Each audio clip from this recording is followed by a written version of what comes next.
1, 2, 3, 4.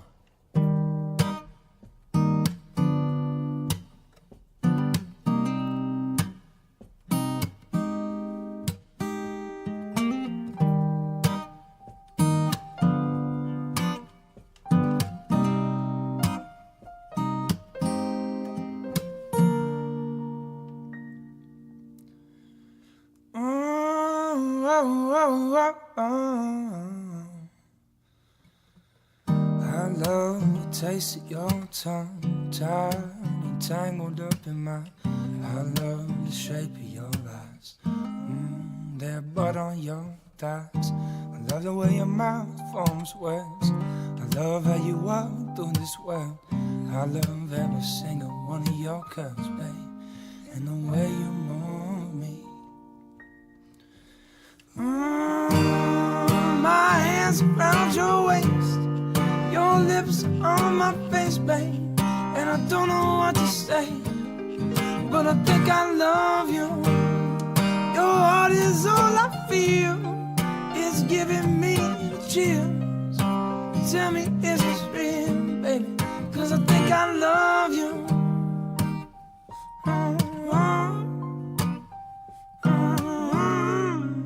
Yeah.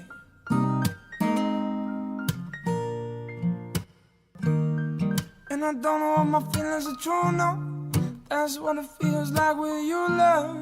And I think I wanna love you for the rest of my life, but I don't know how. So I'm learning how to love you. I'm learning how to love you better. I just wanna love you better. That's what this really is. Feels a lot like love. Feels a lot like love, babe. Feels a lot like love, but I'm just not sure. Just not sure.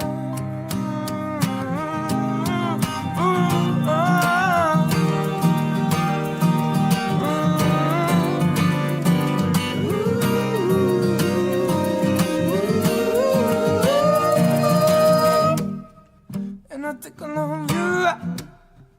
And I think I love you. And I think I love you. And I think I love you. Yeah, I think I love you.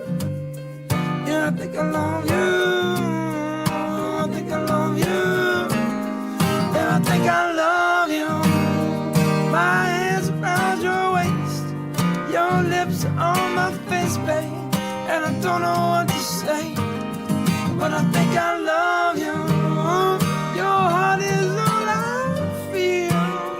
Always giving me the wrong tingly chill, 'cause I think I love you. Oh, oh, oh. Oh, oh, oh. Oh, oh, oh. Baby, I think I love you. Oh, oh, oh. Oh, oh, oh. Oh, oh, oh, baby, I think I love you.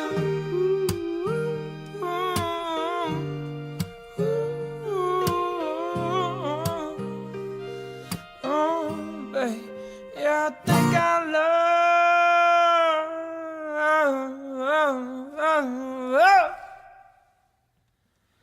Yeah, I think I love you. What's up, everybody? Welcome back to another Artist Spotlight powered by Norton's Brewing Company. Yeah. Yeah. So, Derek, we're going to talk about Norton's for a minute. They are located at 125 North St. Francis, downtown Wichita. If you haven't been there, go check it out. If you've been there, go check it out again. You know what we're talking about. Yeah. They're always coming out with some new beers, and it's getting to be a little warmer. So these beers are starting to taste better and better, Derek. Got to say. Nothing like some patio beers. No, we went and ate there and had some beers and the other night, and it was great. Yeah, man. It was tried some shit I'd never tried before, and it was good as always. So yeah, go get some French fries and gravy. I think it was called Dirty Fries or something like that. That shit was good. Man, I like any of their fries, really. And it was cheap. Yeah. That portion was big, so yeah. It's in full patio season, Derek, so they got tons of events coming up. I would brag about the beer, but I don't remember what I had, so. Yeah, I had a few, and they were all good.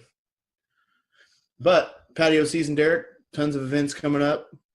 So yeah, they have music out there all the time now that it's warm. So looks like once or twice a week now.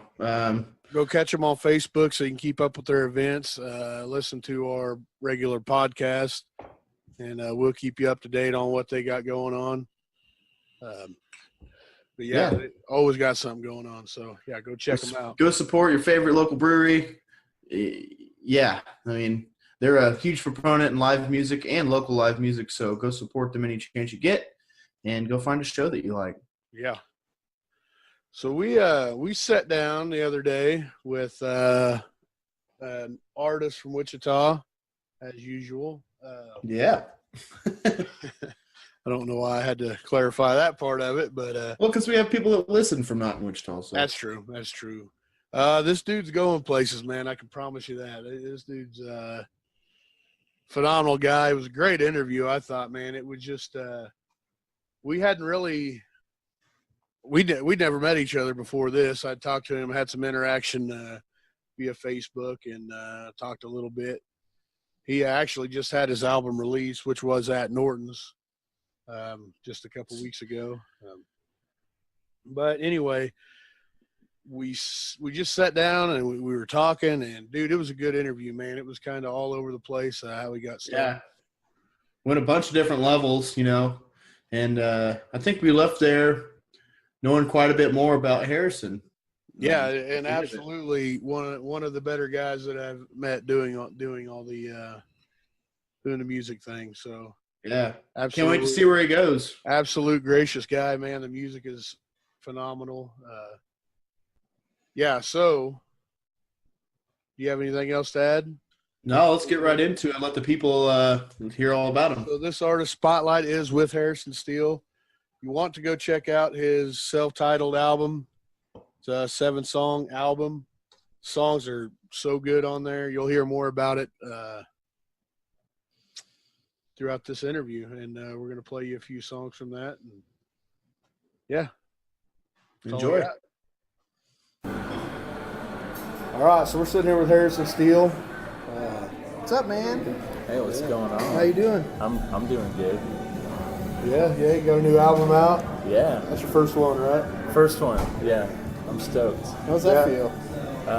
It's been 10 years in the making, so it feels like a dream come true. Does it feel not real, kind of? You're still trying to soak it in, or?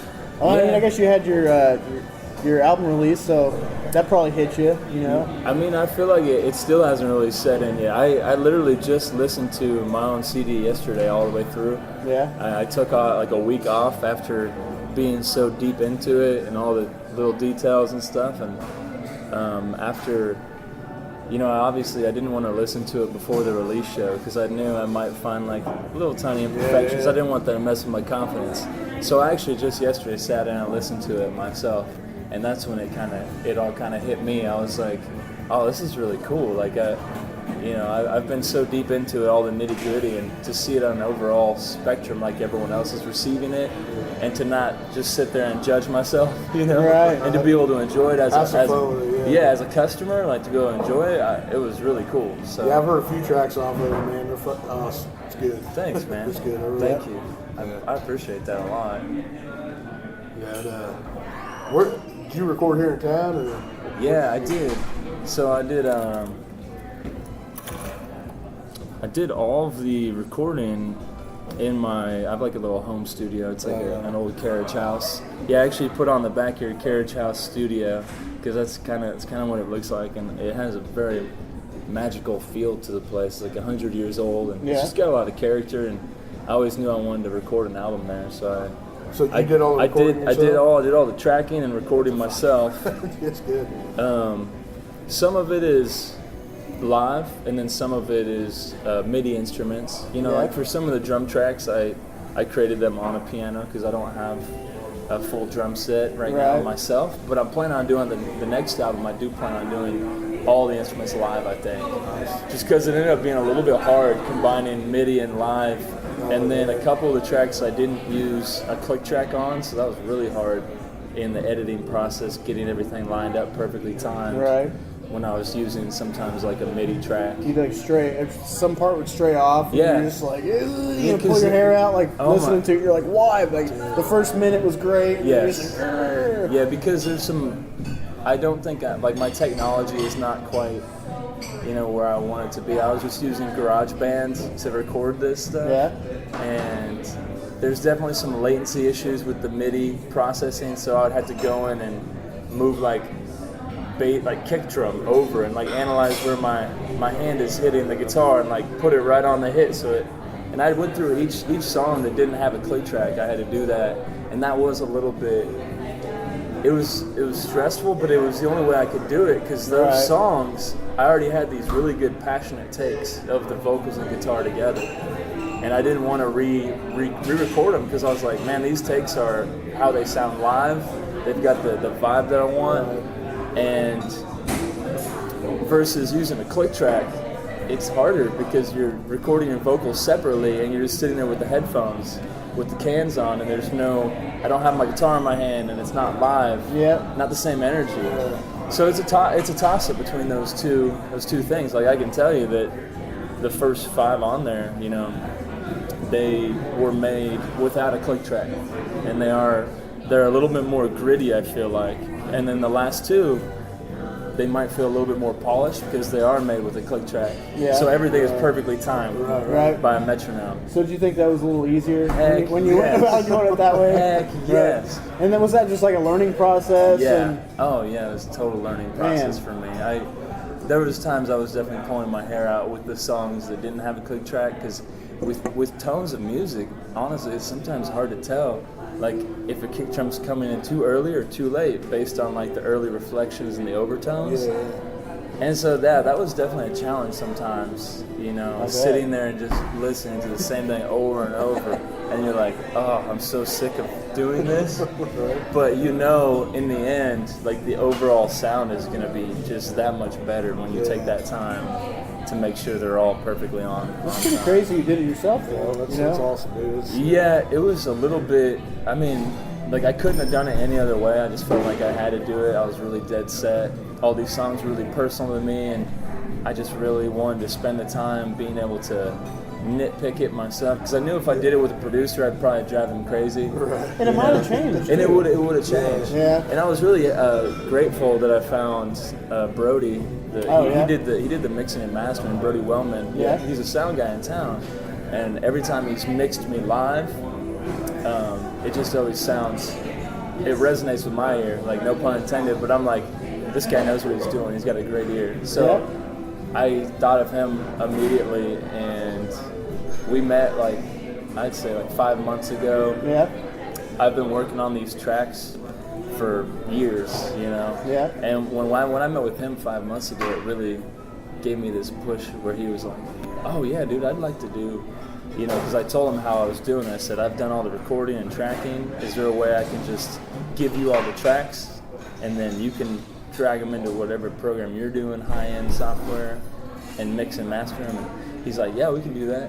And that was a learning process in itself too, Right. because you gotta figure out what he needs, and then Yeah. and then maybe it's not what you have. Well, I Dude. I learned that my tracks were really messy. Like, there's like after you take a vocal take, there's breaths and room noises on each take, and I realized going through them that all my tracks were really messy. So I had to spend a lot of time going in and just cutting off the tails of recordings and making sure they were super clean. So when it got to him, he wasn't wasting time doing that little busy work. He was just working on getting the same overall tone, same overall feel, because the songs definitely are all kind of different, and so he did what a good mastering engineer does, and gives it that, makes it sound like it all came out of the same Right. system or the same Or it's played at the same time. room. Yeah. Exactly. Like it was just one take. Exactly. That's Yep. it. And I couldn't be more happy with like the the results that we got. You know, definitely. That's the brutal part about recording. Yeah, in general, dude. is you're not playing live. No. You know, you don't have a whole band, and you're not all playing it together. Yep. That's definitely weird. It's, picking it apart. Little The recording pieces process and- is weird. It's definitely different, and I don't think a lot of people understand that unless they've been recording or they've recorded or seen it done. Man, I remember when I was 13, and it was a crappy recording. But we went to this little studio, and we thought we were going to go in there, and we're all going to play, and somebody's going to hit record and whatever. They're like, okay, you know, guitars go in there. Yep. We're like, what? We're like, we don't know how, I don't know how the song goes without you're like- vocals or anything. We're like, well, can we rig up some stuff? Our it's minds were like, No, I know. That it makes you really have to know your songs. oh yeah, you have to know every little part of it. Yeah, more than you thought. It's easy with a band because you can, when you're all together, you can kind of fudge it and you make new stuff up on the spot. Right. But then when you go in the studio and you're all alone, you're just like, oh man, I really gotta know my stuff. Yeah. See, like our band, we just recorded a couple songs, and that's the first time I've ever been in the studio. Oh, I play really? harmonica. Oh, I'm used to just dude, going that's off the cuff, you know, just Yeah. playing along. Sure. And all of a sudden, I'm just staring in this corner, like, just no Everybody's idea. It staring sounded, at him by it came himself. out sounding good, but I had no idea, dude, like Yeah. how hard that was to. Oh, do. man. So yeah. Yeah, it's funny you mentioned that harmonica because on one of the tracks, track 5, "Love You Like I Used to," it has a very, I guess, maybe Midwestern sound to it. Pretty easy timing, easy to sing along to, and just has like a good old kind of feel to it. Right. And I knew I wanted some like banjo or what else did I put in there? Banjo and something else. But then I saw this harmonica I have in my room, and I was like, man, I don't really play harmonica much, but I really wanted that in there. So I kind of learned how to do it just for that song. Yeah. And there's most of the instruments in here I know how to play fairly well, but there are some in there that I just because of what I was hearing, I was like, I want that in there, and then I just learned how to do it just because I needed to at the time. Yeah. And I think that's really Forced your cool. hand there. Exactly. I think that's cool about music is that it sometimes when you hear something that should be in there and you don't have anyone else to do it, it just makes you a better musician. You elevate yourself because you're like, well, shit. Well, man, but you don't hear that anymore, really. I mean, That's a lot good. of people just bring people in or this Yeah. or that, you know. So you sitting down and actually putting your own, I guess just learning stuff to put in your. That's cool. I'm kind That's of cool. I've always been a do-it-yourself kind of guy. Yeah. Even There was a time when I gave you all I had. There was a time when my heart was a notebook pad. There was a time when I saw everything is beautiful, even when it was bad. There was a time when my thoughts didn't feel so wrong. There was a time when my heart sang a happy song. There was a time when love was the answer to it all. 1, 2, 3. Why can't I love you like I used to? Why can't I love you like I know how? Why can't I love you like you're the only one I care about? There was a time when the pain did not exist. There was a time when I gave you the sweetest kiss. There was a time when the hope in my soul was filled by you. There was a time when I knew I could not lose. There was a time when my dreams occurred like the news. There was a time when my heart was so damn true, and I sang to you. 1, 2, 3, 4. Why can't I love you like I used to? Why can't I love you like I know how? Why can't I love you like you're the only one I care about? I wanna love you like I used to. I wanna love you like like you're the only one I can't refuse. I wanna love you like I used to. I wanna love you like I know how to do. I wanna love you like you're the only one. You're the only one and I can't refuse. Why can't I love you like I used to? Why can't I love you like I know how? Why can't I love you like you're the only one I care about? Why can't I love you like I used to? Why can't I love you like I know how? Why can't I love you like you're the only one I care about? Why can't I love you like you're the only one I care about? My other job, I mean, music is pretty much full time now, but I was doing a little bit of side work, handyman stuff, Yeah. and it's the same thing there. You know, you just,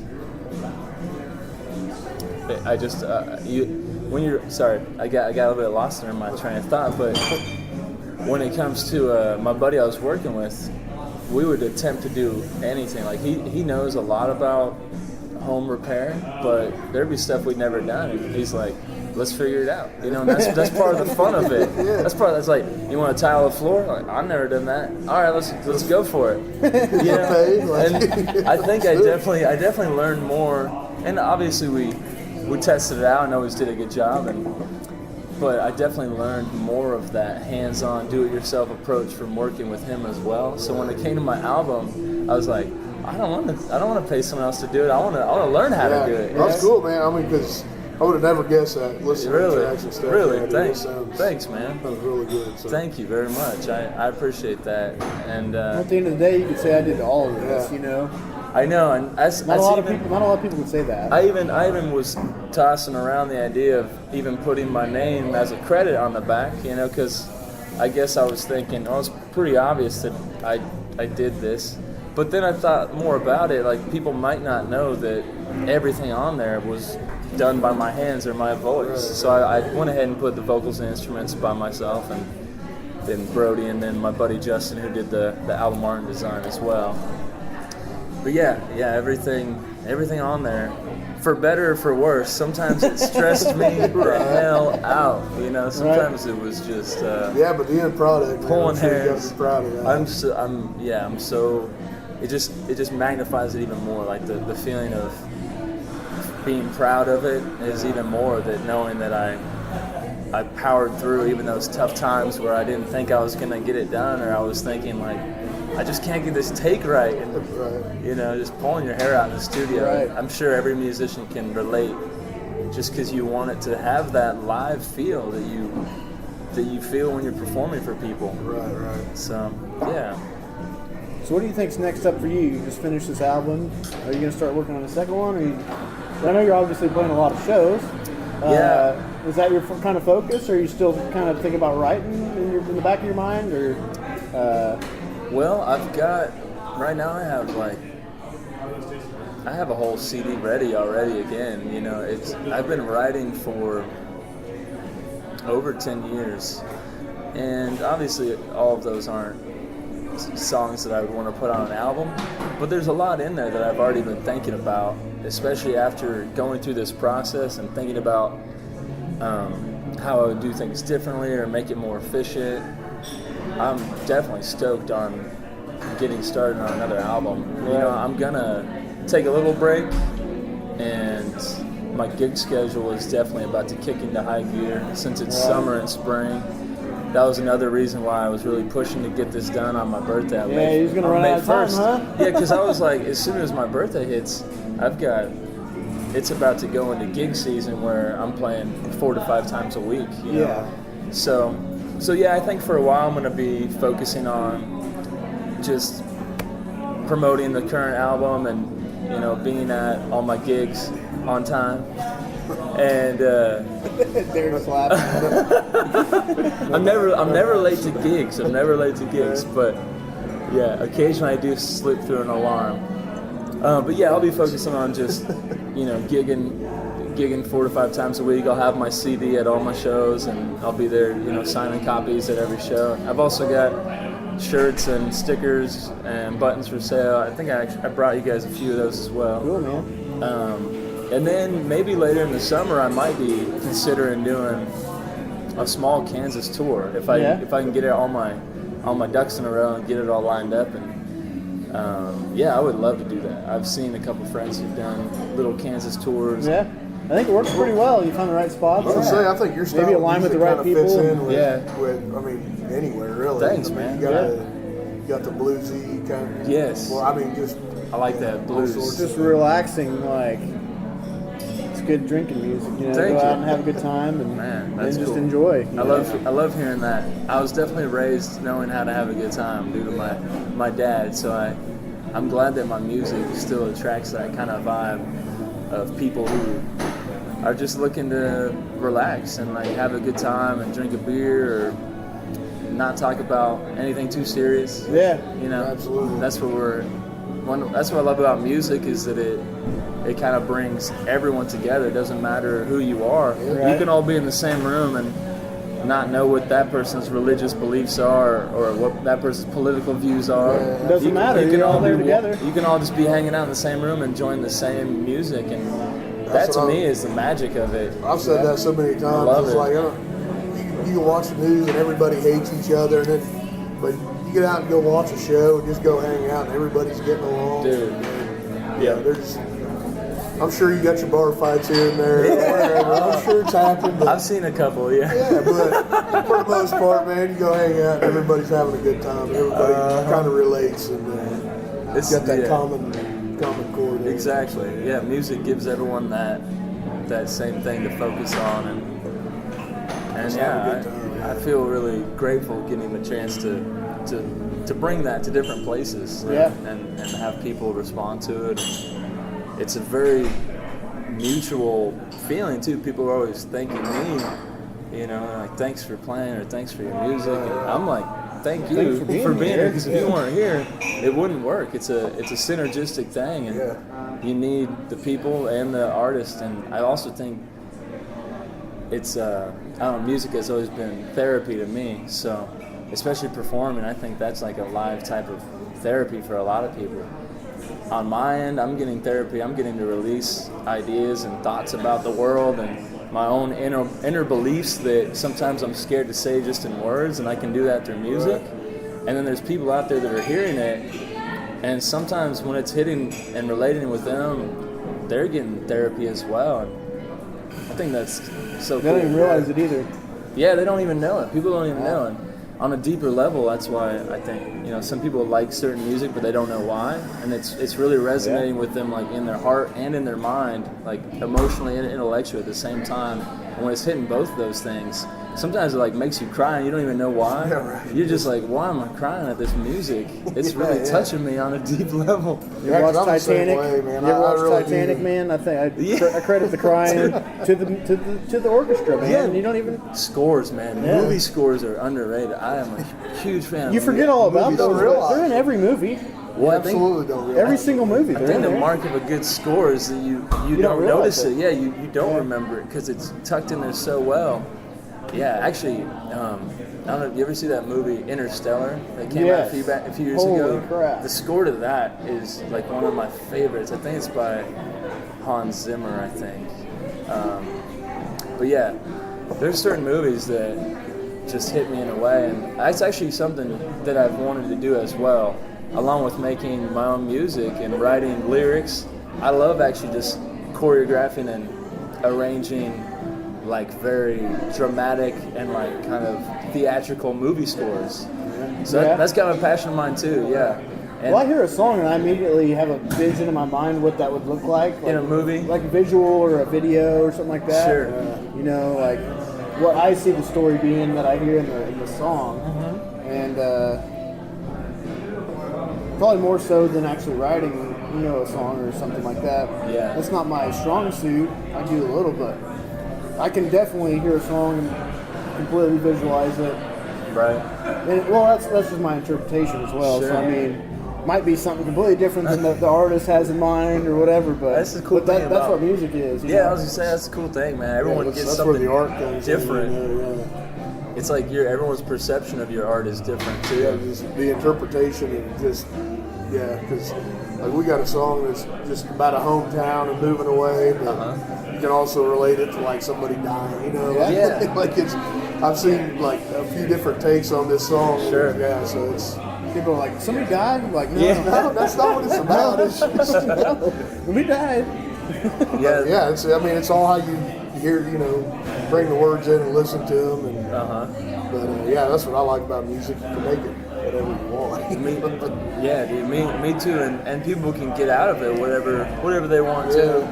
Like you're right. Just like you said about your song, I have songs on here that I've written and they mean one thing to me, but I've already had people give me feedback, and it means something different to them.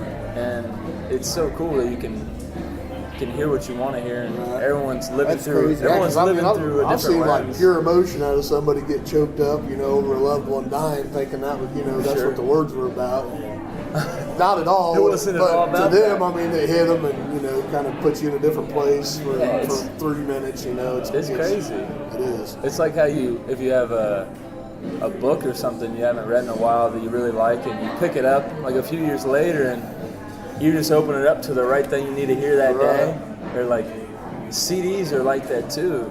Or all art, I think, is very timeless in that sense that you can find it later on another day, and it can mean something completely different. It's kind of funny because like I had my Spotify playlist. I hadn't been on Spotify in like 5 years. I get back on there one day and I was just listening to the playlist and stuff, and it just took me back to like 5 songs I forgot about. Like, you go back, dude, it just reminds you of all the stuff when you were hanging out. Yep. And what you were going through 5 years ago, or however long ago it was. But yeah, man, it's exactly right. Like, Yeah, music instills memories. Yes. Emotional. Even somebody who's never seen you before came out and happened to hear you play. Yeah. Something happened, they remember something significant happened that night. 10 years later, they hear that song. They're going to remember exactly everything that happened. Dude, it's crazy how it triggers weird things in the brain. Yeah. I mean, think about live music on a large scale. Telling everybody to throw their fists in the air, clapping. Everybody does it. you're right. People remember that stuff too. It triggers things in the mind that people don't realize a lot of times, I think. Yeah, I totally agree. So the therapy all the way to the other side, it's kind of, it all comes together. And I don't know. I mean, I think life would be pretty shitty without music. I could not agree more. It'd be so boring.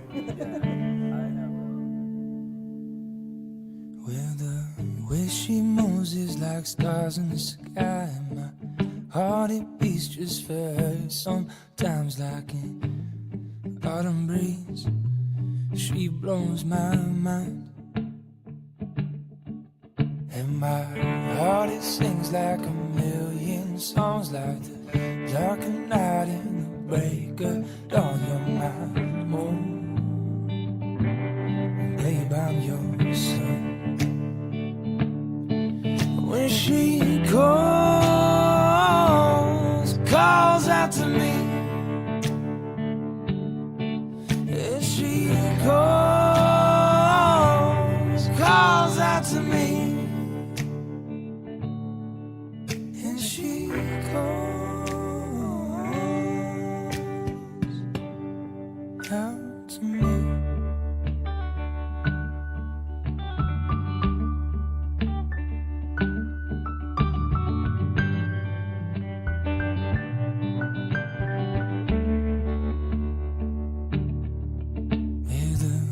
She moves is like stars in the sky, and my heart, it beats just for her. Sometimes like an autumn breeze, she blows my mind.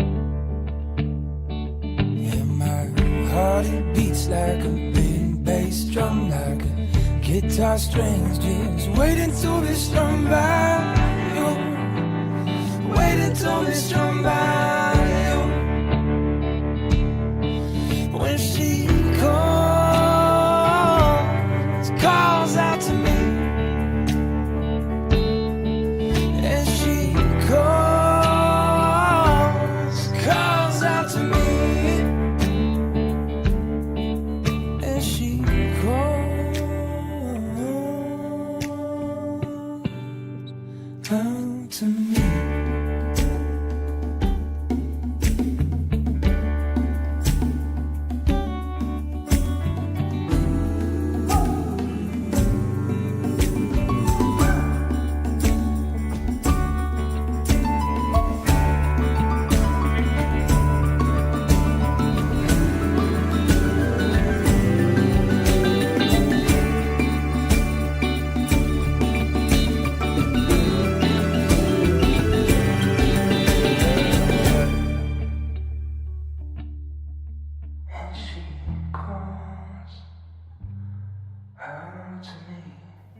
The first thing it says on my Facebook is just music keeps me alive, and I really believe that. Oh yeah.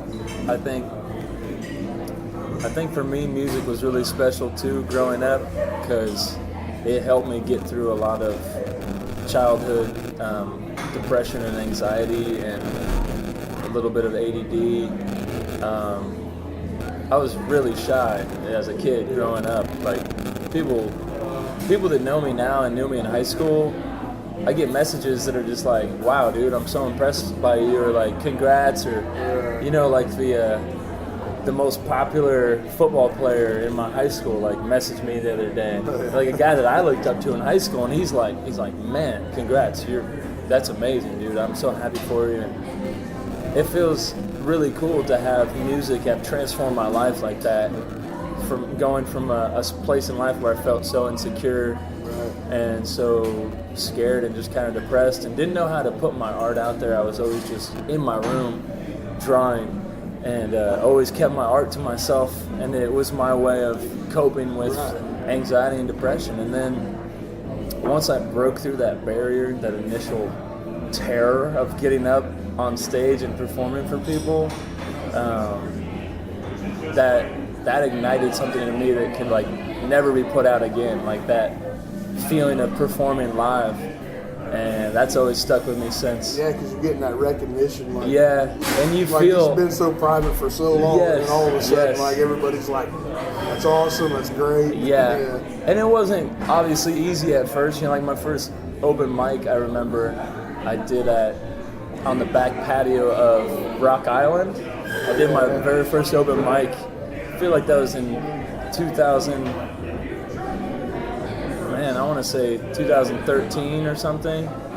But I remember getting up there and I almost stopped like halfway through the song because I just felt I was shaking, nervous, I'm singing, it feels so uncomfortable. I was about to just set it down and be like, sorry, I can't keep going. Yeah. But I knew that would be even more embarrassing than just finishing the song. Yeah. And once I got done, everyone clapped and they were like, good job. And the host, I knew it wasn't a good job, but everyone was still supportive. Right. It's a good job compared to stopping. Yeah, they're like, for sure. way to power through that. You know, it wasn't great, but at least you did it.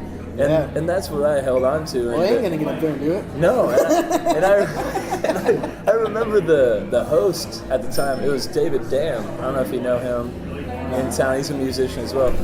David Dam was hosting it, and I remember him coming up after me, and he like shook my hand and was like, "Hey man, good job. I hope you come back," is what he told me.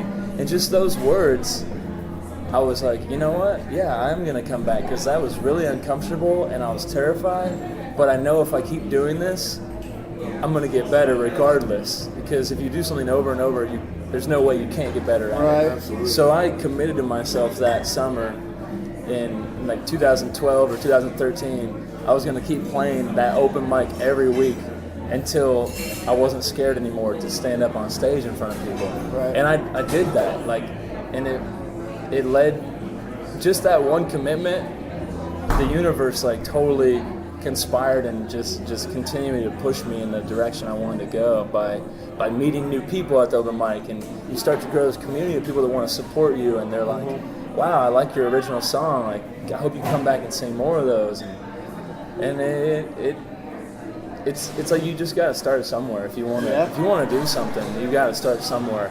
And it's like my dad tells me sometimes from one of his favorite motivational speakers or something, I can't remember what he says, but he's like, if you want to run marathons, you got to start running. Yeah. Like, you can't do it without doing it. Yeah. So it's not going to be easy normally starting out, but you got to start somewhere. For the longest time, like I said, I mean, we've been playing about 3 years now, off and on. Mm-hmm. And I'd never played in a band ever. You know? Right. And like I kind of played harmonica here and there, like just picked it up to a song one night, started playing it, sounded good, and kind of started jamming around and stuff. Dude, like I'm like you, like it just sounded like shit the first time I did it. You know, like I was so damn embarrassed, but then you start getting applause and people, you know, and still to this day, I don't think I'm that great, but you know, you get a lot of people that fucking, they'll shake your hand and just, oh, you sound so good. In my head, I'm like, that's you're your biggest. You got to be your biggest critic to it. Yeah. But I'll be sitting in my house by myself and I'll play and I'm like, that sounds amazing. Yes. And then I'll get on stage and you just judge every. Well, you're adding people as a variable, and then you actually, at that point, you're looking at you're facing them, and then you kind of like, I mean, you're taught to not care what people think about you, but when you're a musician, you kind of have to if you want to keep your job, right? So, but I mean, that's just the only variable you're really adding. I mean, there is a certain type of high though that you get like after really high stress, like when you first start playing and stuff. Like I used to throw up every show. You get that high eventually, and like when you get done playing, you get addicted to it. Yeah, so scared like to play this show, and then you play it, and then it went well, and then you have this feeling. I mean, I used to throw up before every show we play. I can't say I've ever thrown up, but I've definitely had some pretty intense anxiety and nerves, and even setting up sometimes these days. Still, I still get nervous before shows, and when I'm setting up all my equipment, I'll feel like kind of like weak and tired, and just like, oh, I don't want to do this right now. And people watching you. I know, people watching you setting up your stuff, and they're like wondering, what are you doing? What's this guy doing here with his headband and this hippie doing in here? I come into like a formal event wearing my bandana and like what I'm wearing now, and they're just like, people give me the eye like, what are you doing here? And then I set up and I'm kind of nervous, but I start playing and just getting into it, and then immediately people's attitudes change, and they're just like, oh, this guy's good. And it's always funny seeing those reactions, and I think that's what some people like about me too, though, is that I'm not going to change for someone else necessarily, you know? Right. Like, I'm going to come in and be who I am, and even at a wedding, I'll come in and still wear my bandana, and I wear like my Canadian tuxedo, like there you go. Have my jean jacket, and at least look kind of nice in my own way, but I never want to cater to other people. That's important, though. I think I want to keep my own style, and I think people like that. Initially, I was really afraid to do that. You know, it's just scary to be your own person and be yourself. But I've realized that people respect you even more when you are that way. Yeah. Well, I think if you went any other direction, it would screw you up. Yeah, they'd be like, wait, where's your bandana? Or like, right? They'd be like, this isn't you. Exactly. I think it would screw you up. You know, you're right. You're more worried about what you're putting on rather than what you're playing, you know, at that point. Yes, you're right. I mean, there's a certain... Yeah, now that bandana, that's a staple that's now. That's you, man. Like, it's, you know, and I think I kind of, when I moved back from Colorado, I kind of reinvented myself a little bit, because I wanted my new music kind of career, I was calling it. It was the first time I'd really given performing and playing live a chance, you know. Just 2 years ago I started. I mean, I was in Denver from 2013 to 2016, and then when I moved back to Wichita in 2017, I was having a lot of health issues and really depressed at the time, and I think I realized it was because I wasn't doing what my heart was asking me to do, which was to give my music a real shot, which I had never done up until then. I just played a few shows, and you know, I haven't put any music out there, and I really set off to do that, and I don't know, it's been the most epic journey since then. Right. And so I think in the grand scheme of things, I feel like I kind of lost my initial thought here, but you gotta follow your heart regardless. Yeah. You know, you're never gonna be happy until you follow your heart. And I think I was getting sick and depressed because I wasn't. You know, I was representing these other brands that I was working for, and I was out promoting their products. But in my heart, I think I really wanted to be promoting my own. Yeah. And it's really scary to do that, though. It's really scary It's to a big take leap that of leap. faith. But I'm telling you, like, if you do it, like, the universe will respond. And my dad always likes to say, if you set yourself on fire, people will come to watch you burn. And it's the truth, man. Like, there's something about really putting yourself into something that the rest of the world pushes right back with you. Like, they respond, and you really gotta give it your all, though. Your total heart into it. Well, there's people out there that give, and there's people out there that receive. You know, Yeah. every show you play, you're the giver. You know. Yeah. So a lot of people you go play shows in front of, they can't play a lick to save their note, but they really enjoy, hearing music. Exactly. And Wichita's a good place for that. it is. There's a lot of people here who just love live music and Yeah. love supporting live music. That's awesome. There's because so much around, There's been too. times where it wasn't like that, and there's tons of places around that aren't like that. So You're right. it's nice to be able to have a place where you can go walk down the street and hear music. You know? Yeah, and I feel like Wichita's been growing in the past year or two. I feel really blessed to be here in this community where there's people opening up new breweries and new establishments and kind of these cool places that's kind of revamping Wichita's pride and their spirit. And I love getting to be a part of that and being part of the economy where you get to you're helping business owners as a musician and they're helping you. It's like a mutual feeling of you're bringing music and hopefully bringing your crowd, and then they're bringing their crowd, and together you're creating a bigger event than you could do I think it's a alone. passion on both sides because I think all the breweries, man, they like having music in there. Yeah. And all the businesses, restaurants, everybody's kind of behind everybody, and it seems like I think that's why it's growing the way it is. You're right. It's very supportive of one just another. everybody, even the musicians. I Yep. mean, I don't think I've heard too many other musicians talk shit about too many other musicians. Yeah, It's- and It's like, hey, you might not be my genre, but That's let's what get together and play. It's not a competition. It's not a competition, no. And that's one thing I do like about Wichita too as well. You're right. Everyone's very supportive of each other in the musical scene here. Like when I'm not playing music, I like to be out hanging out at other people's shows. Right. You know, just kicking back and having a drink and hearing the other talent. in And it might Wichita. inspire I love you. it. Dude, always. It always You're inspires like, damn, me. you put the shit out of that guitar. Yeah. Oh my God. Like, What was? oh man, I thought about That's my favorite part. Is that music continues to inspire other music. Yeah. And I was at It's I at exploding. Mort's the other night, and I heard this band Fly By Night. They played what's that song? 250624. Oh, yeah. Oh, it's Chicago. Yeah. They played that, and I've never heard it played live like they did it. I went up to the dude playing keys, and I was like, I shook his hand, threw some money in his tip jar. I was like, man, I'm fucking awesome. Like, you guys killed that song. And I love those moments like that in Wichita where people blow me away. You know, and music is always doing that for me. I'm always just impressed at the amount of talent that Wichita has in the music And scene. that's just the people that are out and about doing it. Yeah. Think about all the people in There's a there. bunch of people at home that aren't even. They're not, they don't think they're good enough, or they haven't taken that leap yet. They're Sure. just thinking they're in their head. Exactly. There's probably twice as many people that you hear out and right. about, but there's probably twice as many people in their garage and in their basement. Yeah, I never think about that as much. Man, it's like I stopped by, had a buddy want to have a beer and a cigar, so we went to Mort's and Pats was playing. Yeah, I love Pats.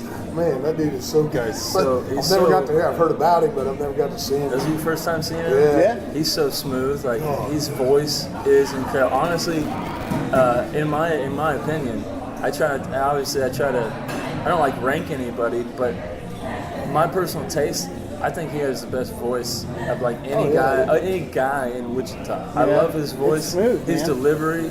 He's really, really good. quality. Yeah, I play. listened to that. I listened for like a certain song I was listening to earlier, and I wanted him to hit like just the right parts, and Yeah. he did. He did. You're like, So- I need that note. Yeah. Oh, Yeah. you know Hit what it. I'm saying? Like you hear songs, you're just like, I have to hear that. It needs Like, something. Yeah. You have to hear that one I started part. playing some Sinatra, and it was weird, like kind of hearing it in his guitar, and I'm like, what song is that?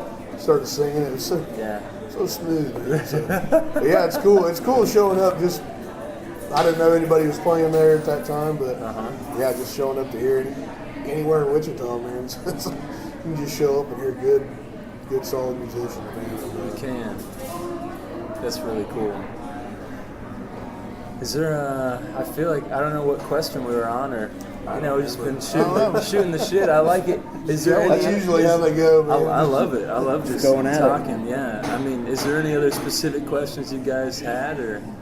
So other than going to a show, is there anywhere else they can get their music at? Yeah, I've got everything up online now currently. I just actually put out the promo for it yesterday for Spotify and iTunes, and let's see, there's Amazon Music, Google Play, Yeah. Napster. I'm thinking those are, some of the most major ones. Right. There's so many nowadays, music players and Right. streaming apps, but it's definitely on all the major ones. This time I used DistroKid. There you go. Yeah, I tried using them for distributing, and I'm really digging it so far. I was using TuneCore for a while for my singles, but I have a better feeling about DistroKid. I like their interface, and it's cheaper, definitely too. But yeah, so it's out there on everything, all the platforms, wherever you get your music, you can find it. It's the Orange album, I'm calling it, because it's self-titled and it's my debut album. People keep asking me, "What's the name of the album?" I'm like, it's just my name, because I didn't have a name for these songs, and it's my first introduction to Self-titled. It's my first introduction to the world, yeah. So Yeah. I did it self-titled, and I'm a big Rush fan. Right. So I always remember their first self-titled album, just Rush, and it's like boom in your face, and I always wanted that kind of effect. And Yeah. so I just did the self-titled thing. Oh man, Sorry, I was thinking of this thought you said earlier, because now I thought of Rush and Neil Peart, the drummer for Rush. Obviously known as like one of the best drummers of all time. He had this quote in this book I'm reading right now where he says, performing is always hard because you're going out there in front of 80,000 people who all have a different expectation of you. So he's like, I still get nervous. Like, that's a lot of pressure, And then to go out there and still be true to yourself and try not to let those 80,000 expectations influence who you are and what you're doing can be so challenging. Right. So yeah, just thought I'd throw that in there from that. For sure. That's a good point. That little man. nugget. Well, it kind of goes back into the interpretation thing. Yeah. Like everybody's just hearing it a whole different way. And Yeah, and I know when I played last year, I played at Hartman Arena. I had the insane opportunity to open up for Train. The way I remember handling, my brother was like getting nervous, watching all the people filter, and he's like, it's getting full in there, man. It's like 3,000 people. And he's like, are you getting nervous? I said, no, I'm going out to my car to meditate. Like, give me 20 minutes. And I have this meditation tape I've been using for a long time. It's got these certain tones, these tuning forks they use that just really resonate with me. And I'll sit there for 20 minutes on big shows like that, 20 minutes, and just clear my mind and go to my happy place. I like to call it from Happy Gilmore. Yeah. I literally, dude, that movie is so true. Like, I'll go to your happy place. I'll sit there, envision it going how I want it Midgets to. on tricycles. Clear, yeah, midgets and tricycles, beer, and then I'll go up on stage and just be completely calm and not even think about the people. And for me, that's how I've always overcome those expectations. It's by going deep inside yourself and just remembering why you're doing this. Ultimately, it's great to have fans, but I think ultimately if it doesn't make you happy, Right. then you're not there for the right reason. You got to love your music and love what you're doing too, just as much as other people Yeah. do. Because that comes across. Yep. People see you having a good time, and they're having a good time. It's just. Well, yeah. Whether 1 million people are listening to your music or 0, it's still your music at the end of the day. Are you happy with it? Exactly. You know? Exactly, man. Well, yeah, and I think, like I said earlier, it spills back into the crowd. It spills back into the listeners. Whenever, Oh yeah, if you're having a good time. Totally. That's just when contagious. it's your own, people buy into that. That's what they want. Like, People it's want not some cookie cutter. Yeah, dude. like, Especially in today's age when everything is kind of more mass produced and music is a little more. I guess you don't get that rawness as much. People are longing for that personal interaction and that one-on-one experience that you get going to a live show. what's what? I think I love you. I think that one, kind of that bluesy. The third one, is it, Man, I couldn't. or is it like the fast? I can't remember. But you get that raw feeling, and like Yeah, I think it is. I think I love you. Yeah, sounds right. I think it's that one. Yeah, I think I love you. Like it sounds so good. It's kind of a little bit dirty. It but is it's dirty. but you can just tell it's just that raw kind of feeling. Like, Thanks, man. man, that's what you want to listen to. That's what I want to hear. Thank you. Thank It you. wasn't ran over in a studio Well, I'm glad I 35 times. Yes, it's not overly processed. Yeah. I'm glad I saved that original cut because I was, like I said, some of these were taken on the same microphone. Like I Think I Love You, that initial cut was just vocals and guitar played live into the same mic about this far out from me. Yeah. And then I add the other background instrumentation later. But I thought about, should I redo that with a click track and have vocals separately? But I was like, nope. I couldn't touch that performance I had put down where I said, that sounds like how I do it live. That's what I want people to hear. Even if there's little errors in there and it's not perfect, the rawness and the passion overcomes Well, yeah, because you don't the want to. imperfections. You don't want to put something out like on a record Yeah. that you don't do well live. Exactly. I We've tried. seen that a number of times where people Yeah, just overproduce the crap Yes. out of their album or whatever, and then they go try to play it live. And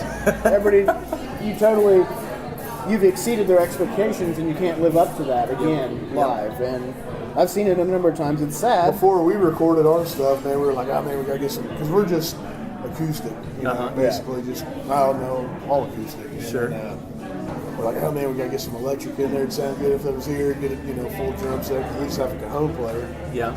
And then we kind of went back and forth on it, and then we recorded with Luke Wallace, Oh yeah. and he's like, no, man, you guys just have to sound like you guys. Yes. Don't overdo Don't this, man. He's like, people aren't gonna like it if you start throwing all this crazy Dude. stuff in there.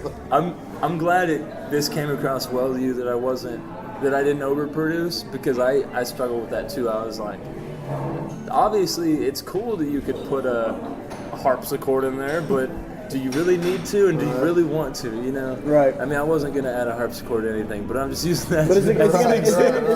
are you going to add something in the recording process that's so critical to your song Yeah. that if you're playing it, people are going to be like, well, this wasn't as good, And I definitely got back to that towards the end. I was like, I want this to have musical integrity, because I have seen bands where you hear the record and there's none of the instrumentation that was on the record live, and you're like, well, wait a minute, I'm missing that lead guitar part. That really sells that song. Yeah. And so for this, I tried to keep that in mind of, can I still reproduce these songs live and give them the same feel when it's just me by myself? And I think that's the way to do it. You're right. I I totally agree. I mean, you seem like a perfectionist, Yes. like just hardcore. And it's easy to get in your head. And you're like, I need so much more. Dude, I can get carried away so quickly. Like, some of these songs I had to cut, I brought in, and I'm like, you got like 7 harmony tracks. What the hell are you doing? What is it, like a barbershop quartet? Like, you don't need all that. People like the rawness of, like you said, on I Think I Love You.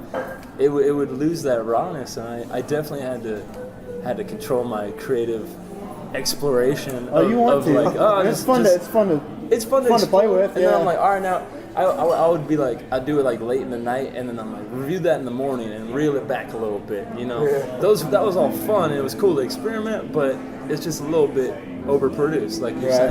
Yeah. And so yeah, I'm glad that comes across on the CD too. And I mean, I think I've heard pretty much all of them. I don't know Uh-huh. if all of them, but yeah, you kind of get that on all of them. Like you said, I don't think one of them just sounds the same as the other. There's a lot of difference. Yeah, they've all got different styles to them too. Like the songs were written over the course of probably like five years ish. So they've all definitely got a different feeling from that time of my life. But yeah, it comes through, man. You can hear the feeling and the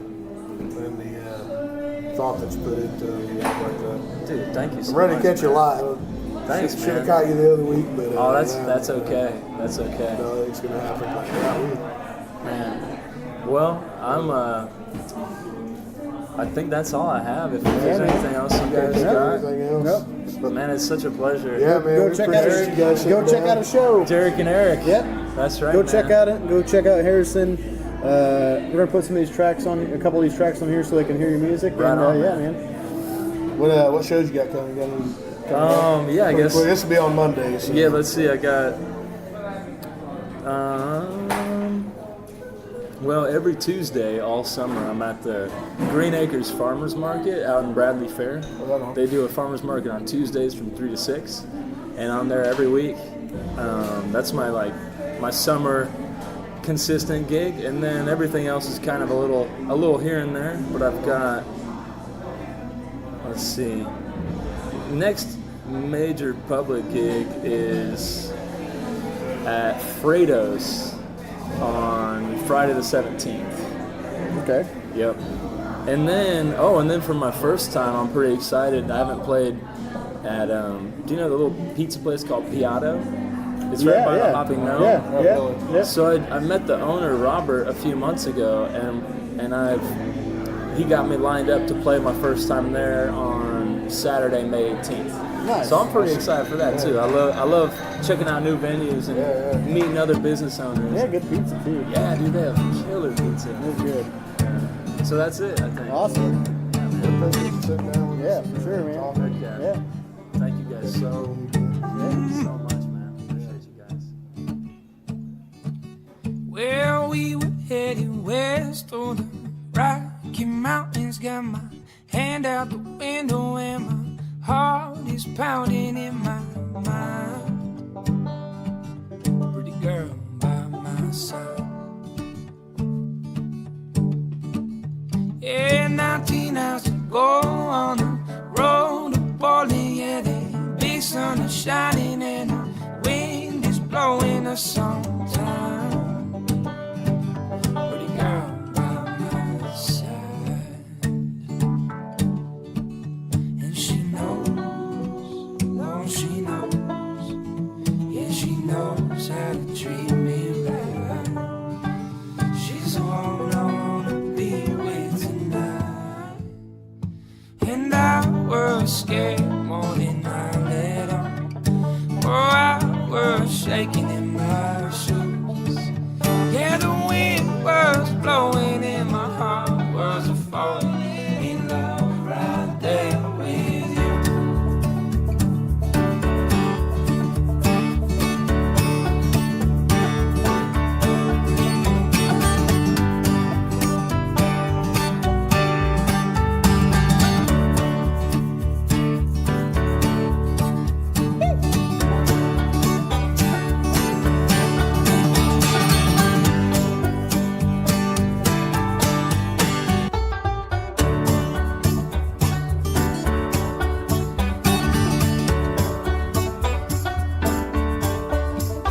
Yeah, we were headed south down the coast to Cali, across the Bixby Bridge and through the Hollywood Valley in the night.